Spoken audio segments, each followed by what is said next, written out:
Հարգելի գործընկերներ, կարծում եմ բոլորդ կհամաձայնվեք, որ այս աշխատանքային քարոզիայի հիմնական թեման հիմնական նախագիծը պետական պաշտոններ զբաղեցնող անձանց վարձատրության մասին օրինագիծներ, որը բավական հետաքրքիր քննարկումների տեղիք տվեց խորհրդարանում եւ դա լավ է։ Եղան տարբեր կարծիքներ իշխանական ճամբարից ընդդիմության եւ մեր կուսակցությունը նույնպես ակտիվ մասնակցեց քննարկումներին եւ հիմնական տեսակետները բաժանվեցին, թե ինչ օրինագիծ էր սա քաղաքական, տնտեսական, սոցիալական, միտված էր մարդկանց բարեկեցության բարձրացմանը եւ այլն։ Ես կարծում եմ, որ բոլոր 4 ձևակերպումներն են ճիշտ են։ Այլ հարց է, թե ով է ներկայացնում այդ օրինագիծը եւ երբ։ Նախագիծը ներկայացնում է կառավարությունը, մի կառավարություն, որը տապալել է տնտեսական իր քաղաքականությունը վերջին տարիների ընթացքում։ Կառավարություն, որի տնտեսական քաղաքականության արդյունքում տնտեսությունը միայն անկում է գրանցում եւ այս պայմաններում ներկայացնել նախագիծ, որը միտված է բարձրաստիճան պաշտոնյաների մի մեծ խմբի աշխատավարձերի կտրուկ բարձրացմանը, կարծում եմ առնվազն բարոյական չէ։ Եվ երբ է ներկայացվում նախագիծը, երբ մենք ունենք արտագաղթի աննորմալ ցուցանիշ, երբ մենք ունենք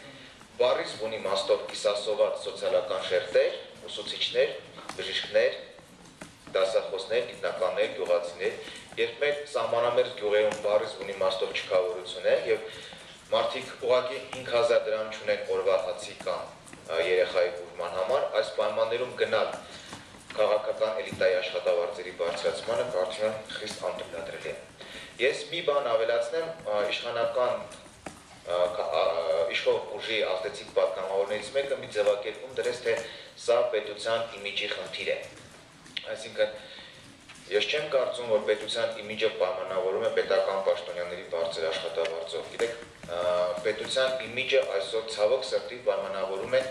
այն 100,000-ավոր մեր քաղաքացիները, որոնք Եվրոպայի, Ռուսաստանի փողոցներում բառից բունի իմաստով կիսասոված են։ Ես այստեղ եմ ասում, որ իշխանական էլիտան կորցրել է իրականության զգացումը եւ շատ վատ է պատկերացնում, թե ինչ է իրականում կատարվում Հայաստանում եւ հայ ժողովրդի հետ։ Երկրի իմիջը ձևավորում են մեր դատարկվող գյուղերն ու քաղաքները։ Երկրի իմիջը ձևավորում են սոցիալական այն շերտերը, որոնք ես քիչ առաջ ասացի, բառից բունի իմաստով օրվա հացի խնդիր ունեն, երեխայի բուժման կամ ծնողի բուժման խնդիր ունեն։ Այս պայմաններում գնալ նման բարձրացման մեր կուսակցության համար, գիտեք, անընդունելի է։ Մենք ուղղակի չենք կարողանալու նայել այդ մարդկանց աչքերին։ Կարծում եմ գործընկերը կշարունակի։ Այո, ըստ էության հիմնականում պարոն Հովհաննիսյանը հիմնական շեշտադրումները նշեց, գիտեք, 1 օր առաջ խորհրդարանը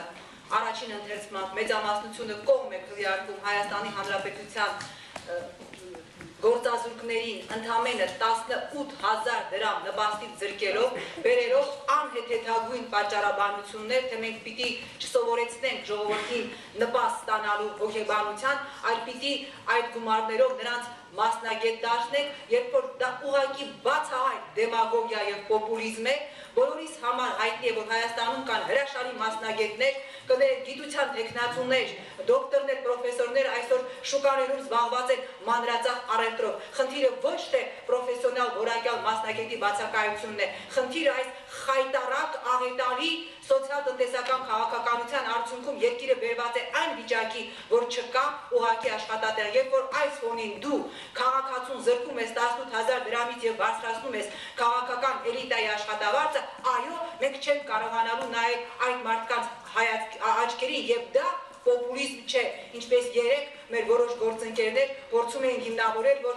բարձրաստիճան պաշտոնյաների աշխատավարձներից բարձրացնելու հրաժարվելու թեզը դա պոպուլիզմ է, ոչ, դա պոպուլիզմ չէ, Բարգավաճ Հայաստանը միանշանակ դեմ է այդ նախագծին եւ մենք ուղղակիորեն կրկին անգամ պնդում ենք, որ այն նախագծերը, որը ներկայացրել է Բարգավաճ Հայաստանը, օրինակ նվազագույն աշխատավարձը դարձնել 75,000 դրամ եւ կառավարությունը հերթական անգամ